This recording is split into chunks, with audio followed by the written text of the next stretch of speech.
Our next speaker is Blaise Goutéraux on linear dynamical stability and the laws of thermodynamics. Blaise, the floor is yours. Thank you, Conrad. Thanks to the organizers. It's a great pleasure and honor to be telling you all of this, and also thanks to you for coming to listen to the talk.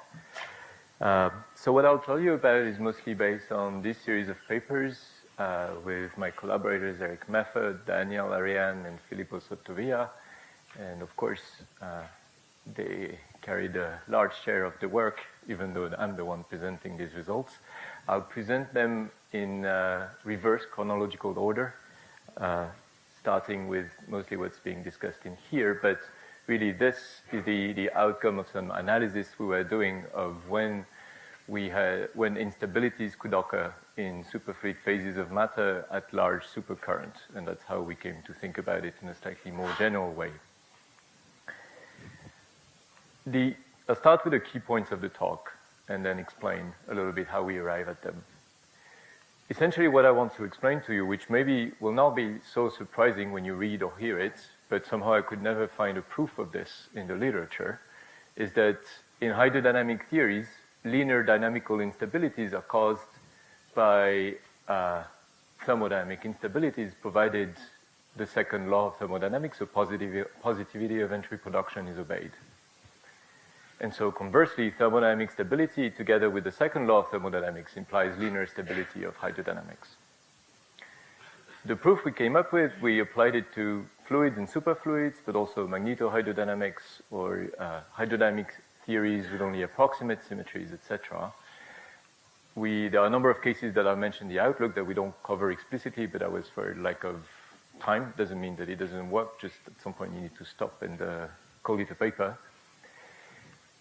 It also works for large and holographic continuous phase transitions, and there are, what I have in mind are the Gupta-Mitra type instabilities, but in a slightly more general way than was originally formulated back then. What is not covered are first-order phase transitions, finite and second-order phase transitions where stochastical quantum fluctuations might be important, or curved spaces because of finite size effects. So I'm always working in the thermodynamic limit. I will try to start a bit slow because I think the audience is very diverse, but please don't hesitate to stop me with questions. For anyone who's disappointed that I'm not giving enough details, then all the gory details are in the papers, or you can also just come and ask me, of course. So what do I mean by an instability? If we think about retarded Green's functions, which is essentially the objects that we're computing when we do linear perturbations in hydrodynamic theories, then we are looking for poles. The poles are where the denominator of the retarded Green's function vanishes. So it vanishes at special values for the frequency, which depend on the wave number. That's what I call omega star here. And the statement of stability means that we ask that all of these hydrodynamic poles that we find lie in the lower complex plane. Because obviously, if one of them crosses to the upper half plane, as can happen in a variety of systems, then because these are all coming from plane wave perturbations, we get an exponentially going mode due to the positivity of the imaginary part. So what I'll show to you in the talk is that this is essentially happening when one of the static susceptibilities of the system changes sign. And the static susceptibilities here I will define as being so I'm sorry, there's a real part missing. This is the limit as omega goes to 0 of the real part of the retarded Green function. So what is hydrodynamics? I don't think I've heard a talk that defines what it is, so I thought, okay, I should do that. So hydrodynamics is the effective theory that captures the low energy dynamics at late times and long distances of interacting systems.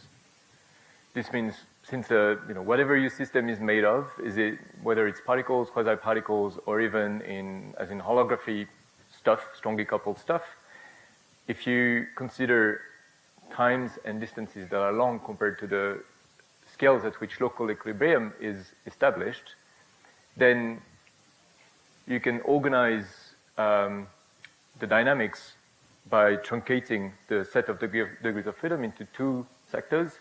One is the sector of so-called fast operators, fast degrees of freedom. Those are not protected by any of the global symmetries of the system. And so they will all decay locally on these local equilibration scales. On the other hand, there's a distinguished set of operators, those that are protected by global symmetries of the system, like energy if you have time translation, or momentum for spatial translations, and so on and so forth. And so these give rise to conservation laws by Noether's theorem. And the only way that they can decay is if you transport them away to the boundaries of the system. And the way that you transport them away is controlled precisely by hydrodynamic theories and can be done through a variety of behaviors. For instance, sound modes will oscillate and gradually attenuate with distance, or diffusion modes just show exponential damping with the distance. So we have a set of conservation laws for some expectation values of some operators. So these expectation values are taken in a thermal ensemble because we want some notion of local thermal equilibrium.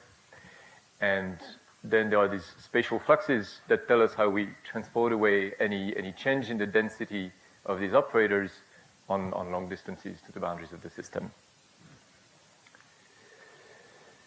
In order to, these are typically some examples that we can have. Those densities could be energy density, charge density, momentum density. Phi here is, for instance, the phase of some complex order parameter in a superfluid phase of matter where the global U1 is spontaneously broken. And then the corresponding spatial fluxes with this A index scanning over the set of conserved densities. Those would be the energy flux, the charge flux, the spatial stress tensor, and then some vectorial object that doesn't really have a name, but which comes in the Josephson equation for superfluids. Now, in order to solve this system of equations, we need to find expressions for the spatial fluxes in terms of the densities. So those are the so-called constitutive relations. And the way we do that is we ask for consistency with thermodynamics, and then we also use the fact that on scales that are long compared to the equilibration scales, we can evaluate these spatial fluxes in the thermal ensemble and just expand them order by order in gradients of the conserved densities. So this gives rise to these constitutive relations where here the C's are transport coefficients, the D's are differential operators of order n, and then you have densities here. So just to explain how this goes in a very simple case, let's just think about diffusion, charge diffusion. So now I'm just thinking about a global U1. So I simply write the continuity equation, and I now want to give a constitutive relation for the spatial flux, for the charge current. The only term that I can write at leading order in derivatives, which is compatible with say, parity and time reversal invariance, is this gradient term. So it has a transport coefficient that I call sigma 0, and then a specific combination of the gradient of the chemical potential and the electric field. Now in thermal equilibrium, we have a thermal time-like killing vector, beta mu, and this gives us some notion of temperature. That's how we define the temperature. By the way, one thing that's good about this is, so this beta squared here is contracted with the background metric. And so this is right away telling you that if you want to consider a non-trivial thermal equilibrium state where the temperature is not homogeneous, then automatically you need to turn on a set of external sources, so the metric, that will source the spatial dependence of the temperature. So the reason why I'm saying this is to highlight that over the past 10 years or so, it's proven to be extremely beneficial to work out formulations of hydrodynamics that manifestly include coupling to external sources, even though that's a little more technical, it's a little bit more work, but it allows you to understand many, many features. So then one thing that we ask, since we want to be at non-zero density, we couple this to an external gauge field, the gauge field couples to the current. And in equilibrium, we ask that the Lie derivative of the gauge field along the time-like killing vector vanishes. That defines for us our equilibrium state. And we want to solve this equation, and we can solve it by defining that the T component of the gauge field is what we call the chemical potential, and unless we want to source a current in the background, then we pick 0 for the spatial component. And from this right away, we find that in equilibrium, the electric field is equal to the gradient of the chemical potential. What this is telling us is that this particular coefficient gives a vanishing contribution in equilibrium. So this is the true out of equilibrium contribution to the dynamics. It's not just some transport coefficient that comes from considering, say, a slowly varying in space chemical potential in the system. And this will be important later on. So now you go ahead, insert this into the equation, then expand around here homogeneous equilibrium in plane waves, and then you can solve for the fluctuations delta n and delta mu in terms of EI very simply, using a relation between fluctuations of the charge and fluctuations of the chemical potential through the static susceptibility, where here this is just a thermodynamic derivative, dn over d mu. From there, you get the retarded Green's function in the usual way, which takes this very simple form, where here I defined the diffusivity d as sigma 0 divided by chi. Obviously, if you look at the denominator, this has a diffusion pole, so diffusion because it's quadratic and imaginary, and this is in the lower half plane, provided chi, the static susceptibility, is positive, and sigma 0 is positive as well, which is what you want in order to ensure that entropy can only be produced and not destroyed. So in a case like this, everything is very simple, very trivial, and there's really not much to what I've just told you. If you look at more complicated cases, then at first sight, it seems straightforward to just repeat this analysis, and indeed, in a number of cases, that's exactly what you can do. If you think about relativistic fluids, so now you couple back energy and momentum fluctuations to the charge fluctuations. If you add to the mix invariance of the Lorentz boosts, then there are only three transport coefficients, which are extremely well known, the shear and bulk viscosities, and again, this sigma 0 coefficient.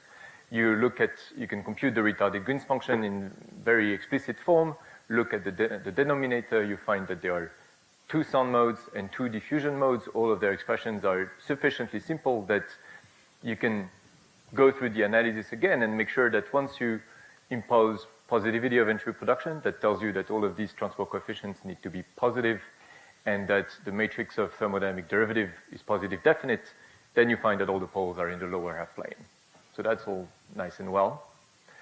But nevertheless, this direct calculation procedure becomes completely intractable in more complicated cases. So for instance, if you now relinquish boost invariance, so I didn't say anything about Galilean invariance, but it works the same. There are only still three transport coefficients, and again, you can do it very explicitly. But if you give a boost, then you have all the 30 transport coefficients.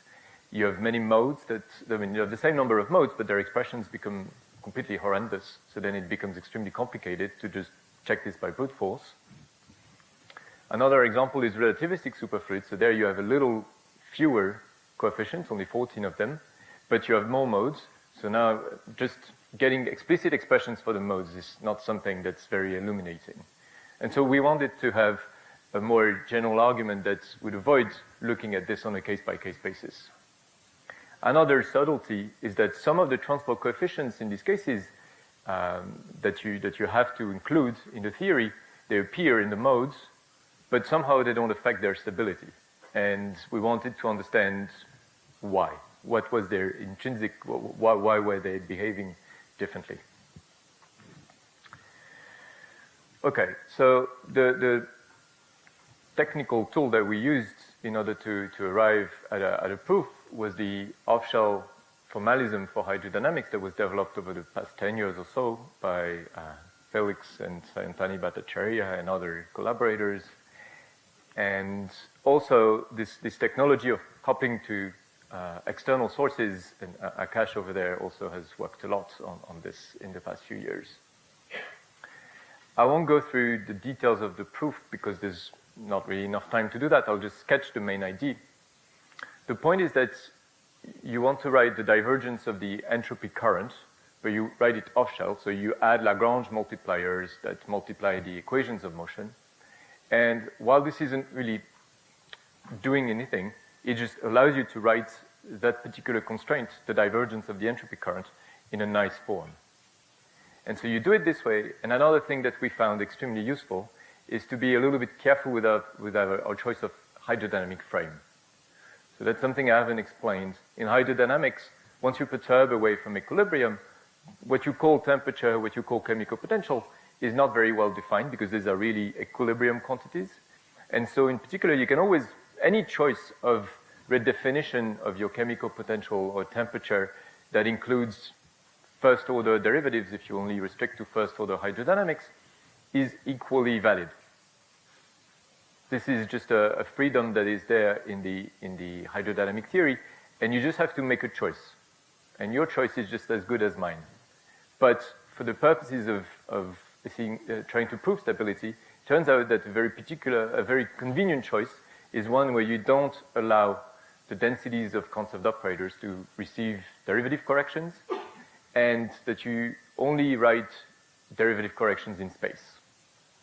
And this you can do by, for instance, using equations of motion in order to trade time derivatives for spatial derivatives. So once you do this, then you find the divergence of the entropy current takes this form. There's the constitutive relation have some ideal part, which is zeroth order in derivatives, and some non-ideal part that's higher order. And when you plug that in, the divergence of the entropy current becomes the non-ideal part times some variation of sources, where the sources are going to be certain derivative combinations of the metric and other external sources. The point is that these combinations vanish in equilibrium because these really are the same Lie derivatives as I had here. And this allows you to classify the various derivative corrections into three kinds. There's one kind which is so-called hydrostatic. These are the ones that capture deviations from homogeneous equilibrium. If you want to consider a slowly varying temperature or chemical potential, then you should correct your pressure with some derivative terms that don't vanish in equilibrium state and just capture that particular feature of your equilibrium state. So those are the ones that we call hydrostatic, that are called hydrostatic in the literature, and they don't produce entropy, right? Because what they essentially do is modify your first law, modify what you call the thermodynamic quantities of your state. Then there are out of equilibrium corrections, which are proportional to combinations of derivative of hydrodynamic fields that vanish in equilibrium. These, you have a lot of freedom to choose them, but you just make one consistent choice that scans all possibilities.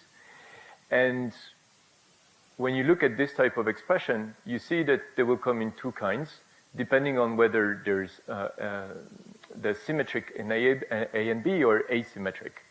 All asymmetric contributions will vanish from entropy production. So these are non-dissipative. They're out of equilibrium, but they don't produce entropy. And on the other hand, the symmetric parts of this matrix will produce entropy. So typically in fluids, the shear and bulk viscosities and sigma zero, they're all dissipative. They all come through the symmetric parts of this matrix. So now positivity of entropy production tells you that the symmetric part of this matrix is positive definite. So that's your constraint. If you know precisely what system you want to look at, there's an explicit expression you can write for this matrix, and you'll get to the usual constraint that eta is positive, sigma zero is positive, etc. So now what do? We go ahead and we linearize the equations of motion and Fourier transform. And so since we made this particular frame choice, we can write them in this way, where this matrix M only depends on the wave number Q.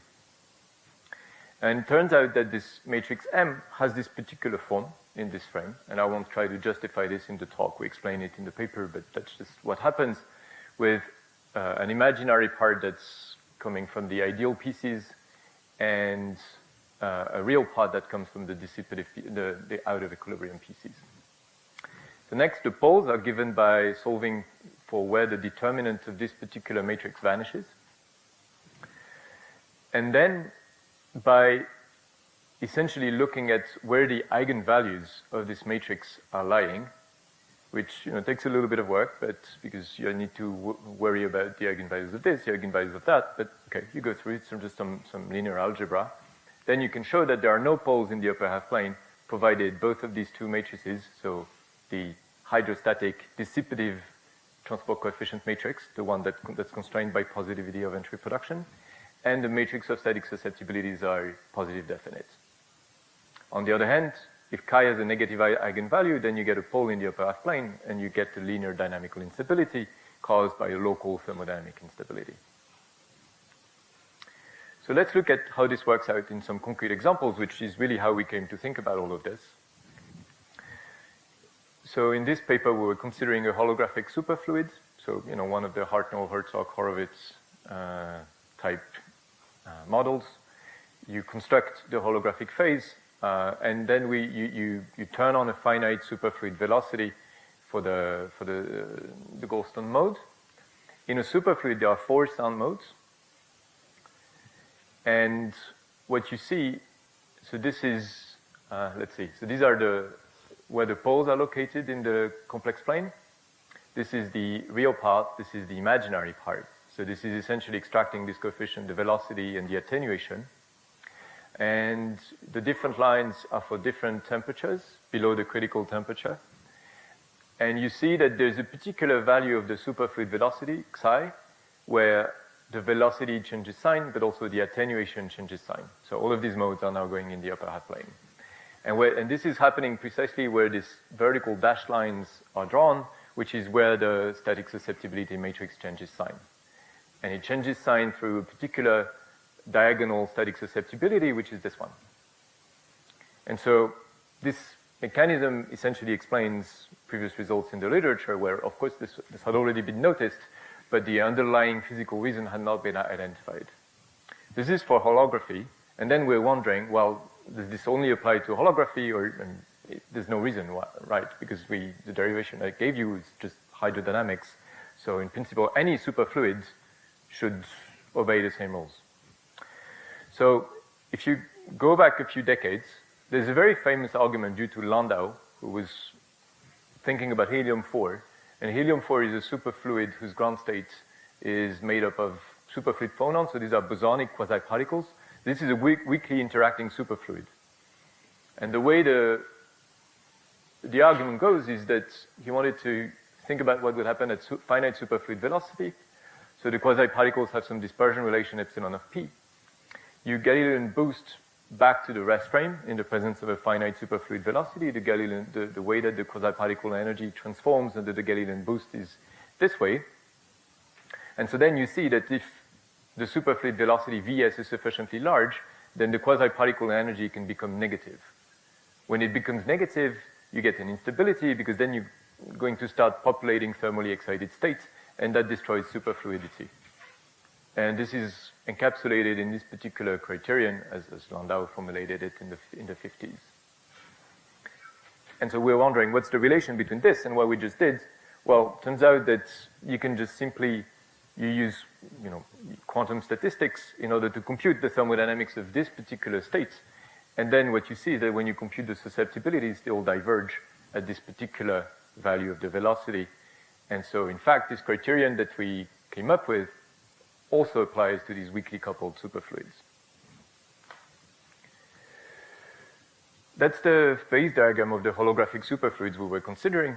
This is a function of temperature as a function of superfluid velocity here. This is the region where the phase is stable, the poles are in the lower half plane. Then you cross this line, the pole that I was showing you crosses to the upper half plane. This here is another instability where sound becomes complex. I may not discuss it too much. But then what happens when you go back to the normal phase? Is there a similar argument that applies there? And in fact, there is. So I'll skip this. If you want to ask me about vortices, ask me about vortices, but I'll go directly to this. So close to Tc is where the order parameter is destroyed. In order to elucidate this, what we considered is a probe complex scalar in a Reissner-Nordström background. So, okay, we cheated a little bit. We didn't do quite the most general thing, but this serves as a toy model. And what you see, so now O is the operator that's dual to the complex scalar in the dual field theory. And you can compute its static susceptibility, dO over d lambda, for small lambda. You compute that near Tc. And what you see, as shown on this plot, is that it diverges and then becomes negative when you go below Tc, whilst simultaneously a pole of the OO retarded Green's function crosses to the upper half plane. So that's precisely signaling to you that the system wants to condense away from the normal phase into the superfluid phase, but this is again through the same mechanism of a static susceptibility changing sign. The reason why this works is that because we're at large n, stochastic fluctuations are suppressed, and we can presumably write an EFT of the light of this light non-hydrodynamic mode, as Aristotle was explaining in his talk on Monday. So to summarize, in hydrodynamic theories, thermodynamic stability and positivity of entropy production are sufficient to ensure linear dynamical stability. Conversely, if you have a thermodynamic instability, then you get a linear dynamical instability. I've already told you the kind of systems that our proof was covering. I think this can easily be extended to anomalous transport, higher form symmetries, fractons, what have you, because the principle with some bells and whistles will work out the same. I explained that this also applied to weakly coupled superfluids and also close to continuous holographic phase transitions. So this is some extension of the correlated stability conjecture as it was originally formulated, provided that you consider really the full matrix of static susceptibilities and not just thermodynamic derivatives. Thank you for your attention.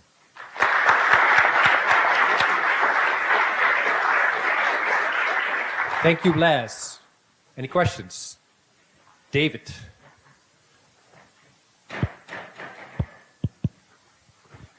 Thank you. So there are holographic examples in which you can check that there are phases, homogeneous phases that are thermodynamically stable, and they don't suffer from a hydrodynamic instability, but they suffer from a quasi-normal mode instability at zero momentum. Which ones? I can show you. This holographic conformal order? No. It's very, very simple. I can show you later. Okay. But of course, this I think doesn't contradict your argument because it's not a hydrodynamic instability. My suspicion is that there's going to be a static susceptibility, which is not a thermodynamic derivative, that has the wrong sign. Okay. My suspicion. But we should. These are systems at zero charge. But there's a scalar field, right? There's a scalar field, yes. Yeah. Maybe you can. So that static susceptibility, I suspect, has the wrong sign. I think it doesn't, but we can Okay. check. Yeah. Thank you.